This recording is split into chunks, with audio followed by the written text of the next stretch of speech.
All right, folks, I'm receiving some questions about specifications grading. So I'm just going to talk a little bit about how you're graded this semester.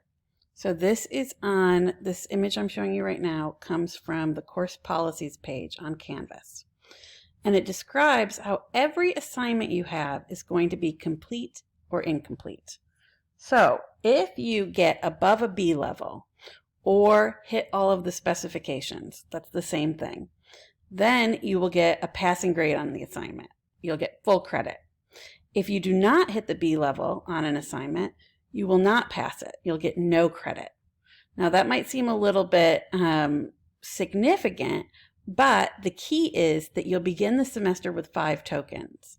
So if you don't pass an assignment or get a complete on it, you can redo it and resubmit it.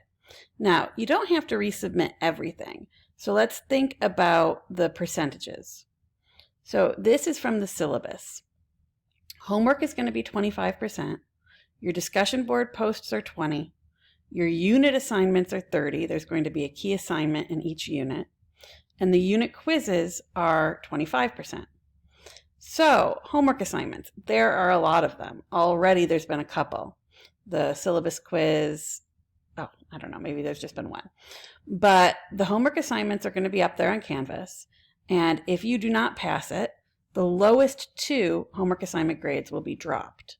So if you don't pass a homework assignment, I don't know if I would use my token yet to redo it. I'd wait to see. Same thing with discussion board. If you miss a couple, the lowest 2 post grades will be dropped. And for the unit assignments and the unit quizzes, the lowest 1 will be dropped. So how does it add up? Well, this is a little spreadsheet I made, and I can provide it for you as well, of all of the breakdown. So say you complete all of your homework assignments. No, let's say there are 10 homework assignments, and we drop 2, and you passed 8 of them. But since we dropped 2 and you passed 8, you get 100 for the homework average. All right, now let's say there are 20 discussion board posts and we drop 2, but you only did 15. So we're grading it out of 18. So you are going to get, okay, I'm going to have to do the math over here. So you've done 15 out of 18, which is an 83. So you would get an 83 here. All right, unit assignments. There's going to be 6 of them, and there's 1 dropped. Well, say you pass 4. You complete 4 of them. And that's 4 out of 5 because 1 is dropped. That's an 80. And the unit quizzes, 1 is dropped, but there's 6, and you pass 5.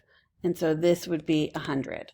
And there your average is 90.6, which I think is an A-. All right, I hope that makes sense to you.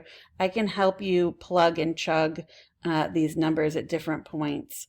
But the key thing to remember is a couple homework assignments are dropped, a couple discussion boards, 1 of each of the unit assignments and the unit quizzes. And then your grade in this area on your homework percentage, your discussion board, unit assignments, and unit quizzes is the percentage of those assignments you complete / pass. So to complete something, pass it, you get, that's full credit. So you get full credit on it. So this is, okay, you got 100% of the homeworks you did full credit on, besides the 2 that were dropped. But besides the ones that were dropped, 83% of the discussion boards received complete. Maybe you skipped a couple, or maybe you didn't meet the specifications, etc., etc. And this is how your grade is figured. All right, please let me know if you have any questions. I hope this clears some things up.